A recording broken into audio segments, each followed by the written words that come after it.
আজি আমি 7.4 অনুশীলনীৰ অংকসমূহ সমাধান কৰিম। 7.4 অনুশীলনীত ব্যৱহাৰ হৈ থকা প্ৰধান ধৰ্মকেইটা হ'ল বা উপবাদ্য বুলি আমি ক'ব পাৰোঁ যে ত্ৰিভুজৰ দীৰ্ঘতম বাহুৰ বিপৰীত কোণটো ডাঙৰ হয়। এইটো যদি আমি ত্ৰিভুজ ABC এটা যদি ত্ৰিভুজ লওঁ, তাৰে AC বাহুডাল আমি দেখিছোঁ দীঘল বাহু, দীৰ্ঘতম বাহু, এইডাল BCতকৈ ডাঙৰ আৰু ABতকৈ ডাঙৰ। তেনেহ'লে AC বাহুৰ বিপৰীত কোণ হ'ল এংগুল B, কোণটো ডাঙৰ হ'ব। সেইটোকে কৈছে যে ডাঙৰ ত্ৰিভুজৰ ডাঙৰ কোণৰ বিপৰীত বাহুডাল যেনেকৈ ডাঙৰ, তেনেকৈ ত্ৰিভুজৰ ডাঙৰ বাহুৰ বিপৰীত কোণটো ডাঙৰ হ'ব। এতিয়া আমি ইয়াত এইটো চাওঁ, ACডাল BCতকৈ ডাঙৰ দিয়া আছে। তেনেহ'লে AC বাহুৰ বিপৰীত কোণটো হ'ল B আৰু BC বাহুৰ বিপৰীত কোণটো হ'ল A। তেনেহ'লে আমি কি লিখিম? Angle B is greater than angle A। এটা কথা, আমি যদি এটা সমকোণী ত্ৰিভুজৰ ক্ষেত্ৰত আমি চাওঁ, সমকোণী ত্ৰিভুজটোত দেখিলোঁ আমি জানো যে সমকোণী ত্ৰিভুজৰ অতিভুজৰ বিপৰীত কোণটো হ'ল সমকোণ বা সমকোণৰ বিপৰীত কোণটো হ'ল অতিভুজ। এইটো ABC সমকোণী ত্ৰিভুজ, C কোণটো 90 ডিগ্ৰী। তেনেহ'লে এই সমকোণটোৰ বিপৰীত বাহুডাল হ'ল AB অতিভুজ আৰু অতিভুজডাল বৃহত্তম বাহু।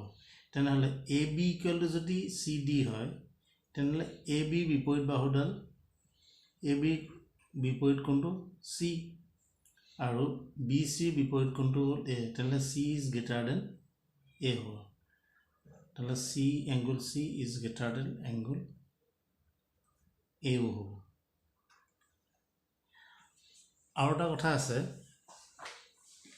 ত্ৰিভুজৰ প্ৰথম দুটাৰ বাহুৰ যোগফল তৃতীয় বাহুতকৈ ডাঙৰ। যদি আমি প্ৰথম দুটা বাহুৰ যোগফল যদি তৃতীয় বাহুতকৈ ডাঙৰ নহয় বা সমান হয়, তেনেহ'লে আমি এটা ত্ৰিভুজ অংকনো আমি কৰিব নোৱাৰোঁ। আমি আগৰ পাঠত আমি অংকন প্ৰণালীত পাই আহিছোঁ। আমাৰ এই কিতাপৰ এটা উপবাদ্যত এটা লিখা আছে, যদি এটা ত্ৰিভুজৰ দুটা বাহু অসমান হয়, তেন্তে দীৰ্ঘতম বাহুটোৰ বিপৰীত কোণ দুটা সদায় ডাঙৰ হয়। এইকেইটা আমাৰ উপবাদ্য লাগিব। এইবাৰ আমি অনুশীলনীৰ অংকখিনি সমাধান কৰিবলৈ লৈছোঁ। প্ৰথম অংকটো দিছে, দেখুওৱা যে সমকোণী ত্ৰিভুজৰ ক্ষেত্ৰত অতিভুজেই হ'ল দীৰ্ঘতম বাহু। ইয়াত আমি ত্ৰিভুজটো ল'লোঁ ABC, এটা বিশেষ সূত্ৰ লিখিছোঁ, ABC সমকোণী ত্ৰিভুজ, angle B is equal to 90 degree. প্ৰমাণ কৰিব লাগে যে AC দীৰ্ঘতম বাহু, মানে AC অতিভুজ দীৰ্ঘতম বাহু। আমি ইয়াত লিখিম, আমি ইয়াত জানো দীৰ্ঘতম বাহু বুলি কৈছে। তেনেহ'লে আমি প্ৰথম কোণৰ কথাটোলৈ যাওঁ, যিটো আমাক দিয়া আছে বা দিয়া আছে লিখোঁ, দিয়া আছে angle B is equal to 90 degree. এতেকে angle B is greater than কি হ'ব? বাকীকেইটা angle B is greater than angle A হ'ব।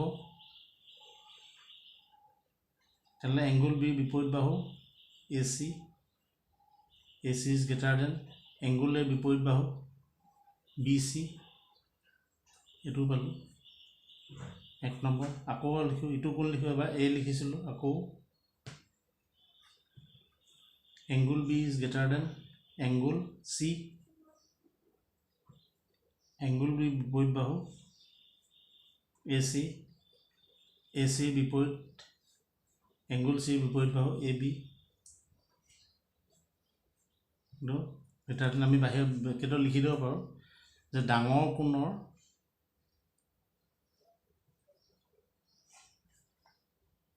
ডাঙৰ বাহুৰ ডাঙৰ কোণ, ঠিক আছে, ডাঙৰ কোণৰ বিপৰীত বাহু ডাঙৰ। এইটো ধাৰণাই আমাৰ ইয়াত লাগিছে। ঠিক তেনে ইয়াতো হ'ব ডাঙৰ কোণৰ বিপৰীত বাহু ডাঙৰ, ডাঙৰ কোণৰ বিপৰীত বাহু ডাঙৰ। এতেকে AC বৃহত্তম বা দীৰ্ঘতম বাহু।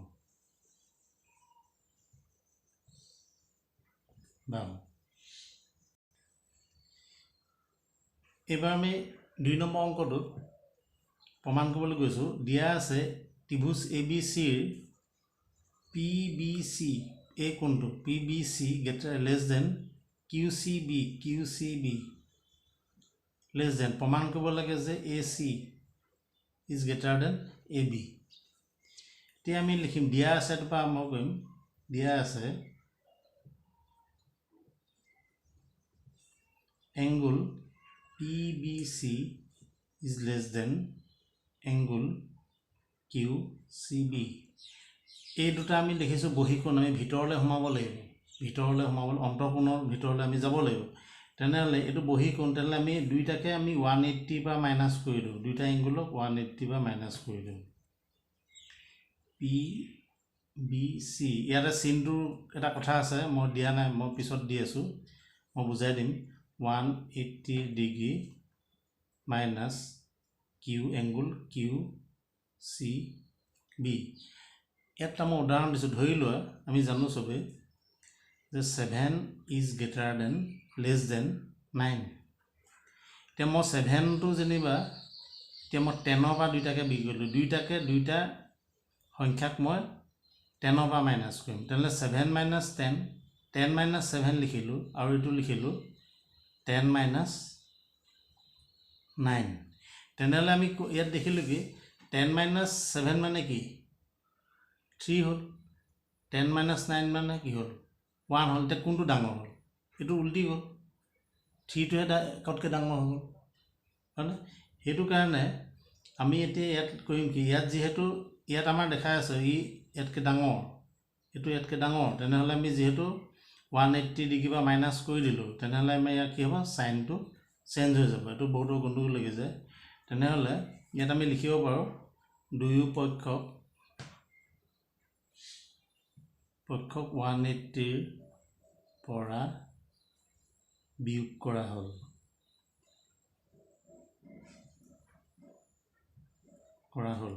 তেনেহলে আমি এটা ভিতৰলৈ গুছি গলো বহিকোণ এটো তেনেহলে কি পাম AB angle ABC is greater than angle ACB তাহলে ABC বিপরীত বাহু ABC বিপরীত বাহু ACB বিপরীত বাহু AB এটো আমি লিখিব পাৰো ডাঙৰ বাহুৰ ডাঙৰ কোণৰ বিপৰীত বাহু সমান ডাঙৰ কোণৰ বিপৰীত বাহু ডাঙৰ হল তেনেহলে প্ৰমাণিত আমি প্ৰমাণ কৰিব লাগিছিল AC is greater than AB এটো প্ৰমাণিত হ'ল এবাৰ আমি 3 নম্বৰ প্ৰমাণটো ক'বলৈ লৈছো 3 নম্বৰ দিছে যে ইয়াত দিয়া আছে angle B is less than angle A angle B to angle B to এটো ত্ৰিভুজত angle is less than A দিয়া আছে আৰু angle C is less than angle D আৰু উলিয়াব লাগে আমি এটো তেনে আমি এটা ত্ৰিভুজ বা কৰিম তেনে লিখিম এতিয়া ত্ৰিভুজ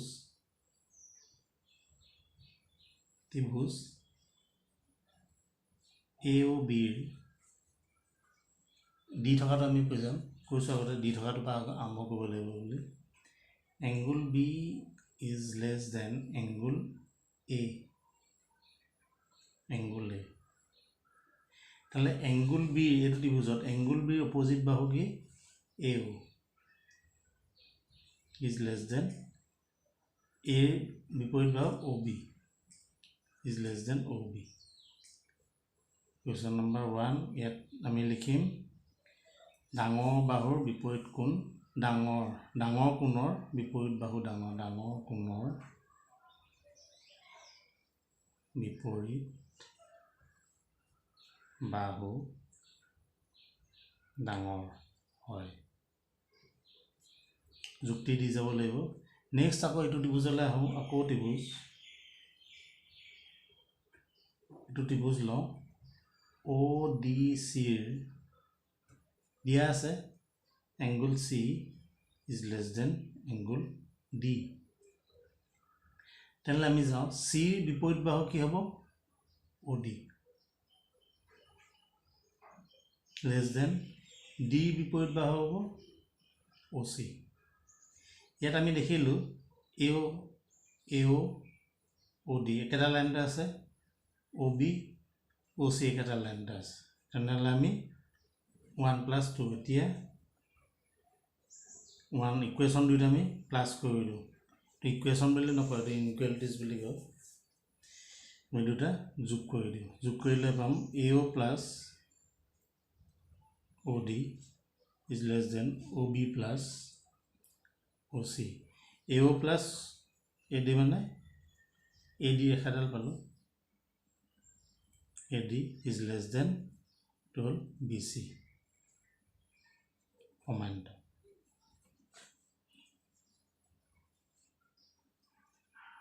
এইটো প্ৰমাণ হৈ গ'ল, দুটা আমি যোগ কৰি দিলোঁ। ইকুৱেশ্যন 1 প্লাছ ইকুৱেশ্যন 2 কৰিলোঁ, AO প্লাছ OD এইটো চাইড ইজ ইকুৱেল টু এইটো দেখিলোঁ AD is less than BC। 4 number অংকটো অকণমান দীঘল আছে। 4 নম্বৰ অংকটো দিয়া আছে চতুৰ্ভুজ ABCD চতুৰ্ভুজৰ AB আৰু CD যথাক্ৰমে হ্ৰস্বতম আৰু দীৰ্ঘতম বাহু, মানে ABডাল আটাইতকৈ সৰু বাহু আৰু CDডাল আটাইতকৈ দীৰ্ঘতম বাহু। প্ৰমাণ কৰিব লাগে যে এংগুল এই এংগুলটো is greater than angle C আৰু angle B is greater than angle D। আমি প্ৰমাণ কৰিব লাগে। এতিয়া আমি প্ৰথমতে কৰিম, ইয়াত এটা অংকন আছে, আমি অংকনটো লিখি লওঁ। অংকন কৰিলোঁ, অংকনত প্ৰথমে আমি AC আৰু BD কৰ্ণ সংযোগ কৰা হ'ল। প্ৰথম কাম আমি এইটো কৰি ল'ব লাগিব। তাৰপিছত নেক্সট আহিম প্ৰমাণ। ইয়াত প্ৰথমতে মই এডাল যোগ কৰি লৈছোঁ, তাৰপৰা বুজাই দিম। এতিয়া আমি ইয়াত দেখিলোঁ AC আমি সংযোগ কৰি এডাল লৈ ল'লোঁ। এতিয়া ACৰ বাবে যদি আমি ACডাল লওঁ, AC কৰ্ণৰ পৰা বুলি মই লিখি লৈছোঁ। প্ৰথম ত্ৰিভুজ ল'ম, এইটো ত্ৰিভুজ ল'ম। AC দুভাগ কৰিছে না, আমি ডাঙৰ বুলি দেখাব লাগে। ACD ত্ৰিভুজ ল'ম। এতিয়া ত্ৰিভুজ ACDৰ এতিয়া ACD কি দেখিলোঁ, কৰ্ণডালত গ'লে আমি বিপদত পৰিম। আমাৰ এই কোণটো আৰু এই কোণটোৰ কথা আছে। তেনেহ'লে আমি ইয়াত জানো এইটো ত্ৰিভুজত ACD ত্ৰিভুজত DCডাল বৃহত্তম বাহু বুলি কোৱা আছে। তেনেহ'লে আমি লিখিম DC is greater then AD লৈ যাম। AD লৈ এইটো কাৰণে গৈছোঁ, AD বাহুৰ বিপৰীত কোণটো হ'ল C লগত এই কোণটো, আৰু DC বাহুৰ বিপৰীত কোণটো হ'ল এইটো কোণ, A লগত জড়িত। কাৰণ A আৰু C দেখাবলৈ গৈছোঁ, সেইটো কাৰণে লিখিছোঁ DC is greater then AD। তেনেহ'লে বৃহত্তম বাহুৰ বিপৰীত কোণটো ডাঙৰ হ'ব। তেনেহ'লে আমি কি পাম, angle DAC is greater than angle AD বিপৰীত কোণ ACD, এই কোণটো এংগুল ACD। ইকুৱেশ্যন নম্বৰ লিখিম 1। ইয়াত ছাইডত লিখিম ডাঙৰ বাহুৰ বিপৰীত কোণ ডাঙৰ, বিপৰীত কোণ ডাঙৰ। আগৰ প্ৰক্ৰিয়াটো আমি তেনেকৈ কৰিছোঁ, এইটো লিখি যাব লাগিব। নেক্সট আহিম আকৌ ত্ৰিভুজ। এবাৰ এইটো ল'লোঁ, এবাৰ এইটো ত্ৰিভুজ ল'ম ABC। আকৌ ত্ৰিভুজ ABCৰ কি লিখিম, এইডাল চুটি বাহু আমি জানো, এই চুটি কনচেপ্টটোত যাব লাগিব। তেনেহ'লে এইডাল যেতিয়া চুটি এই কোণটোলৈ আমি যাম, তাত লিখিম BC, যিহেতু গ্ৰেটাৰনত গৈছে ইয়াত লিখিম BC is greater then AC। এইটো ক'ত পাইছোঁ, আমাক দিয়া আছে বুলি লিখিব পাৰোঁ। দিয়া আছে AB হ্ৰস্বতম বাহু, এটাকে এংগুল কি হ'ব BC বিপৰীত কোণ BAC BAC is greater than angle BAC is greater than angle ACB angle ACB question number 2 আগৰটো নিচিনাকৈ আমি লিখি দিম যে ডাঙৰ বাহুৰ বিপৰীত কোণ ডাঙৰ এটো লিখিলে এতিয়া আমি এই দুটা কোণ প্লাস কৰি দিয়া চোৱা DAC আৰু এটো BAC তেলে এই দুটা প্লাস কৰি দিলে আমি এংগল A কোণটো পাই যাম তেলে এতিয়া লিখিম এটাকে 1 plus 2 আগৰটো নিচিনা DAC plus angle BAC is greater than angle ACD plus angle ACB CSA মিলি আছে A মিলি আছে তেনে আমি দেখিলো এটো এংগল কি হ'ব ঠিক আছে angle DAB is greater than angle BCD অর্থাৎ that is angle A is greater than angle C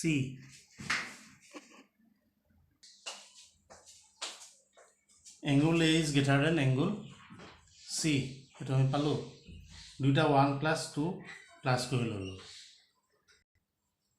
এবাৰ আমি নেক্সট এংগল B2 কাৰণে BD সাইডডাল আমি যোগ কৰি লম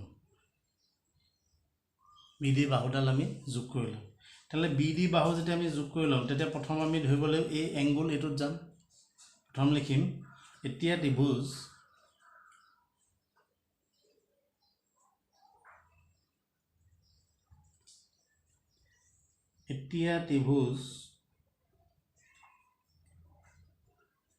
ABD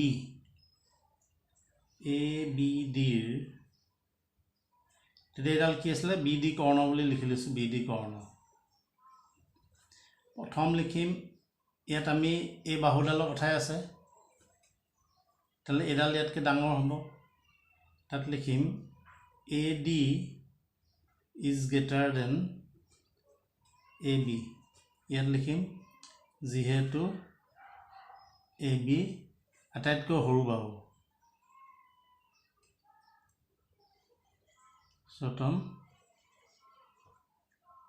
বাহু ছুটি বাহুডাল তেনে হলে ইয়াৰ AD বিপৰীত কোণ আছিল ABC angle ABD C নহয় D is greater than angle ADB angle ADB question number 3 next time আকৌ লম ত্ৰিভুজ বা আৰু লিখিব পাৰা এবাৰ BDC ত্ৰিভুজ লম ত্ৰিভুজ BDC এবাৰ আকৌ আমি জানো ইয়াত দীঘতম বাহুডাল আছে তাহলে আমি দীঘতম বাহুডাল আকৌ লিখিলাম DC is greater than side BC তেতিয়ালে DC কৰি দিয়া লগে লগে DC যদি কৰি দিও এই কোণটো পাই যাম আৰু BC কৰি দিয়া লগে লগে এটো কোণ পাম এতিয়া আমি এই কোণ কিটাত গৈ আছো নেক্সট লিখিম BC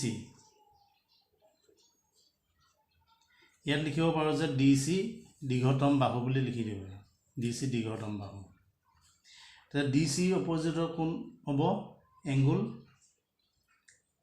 DBC is greater than BC opposite কোণ হ'ব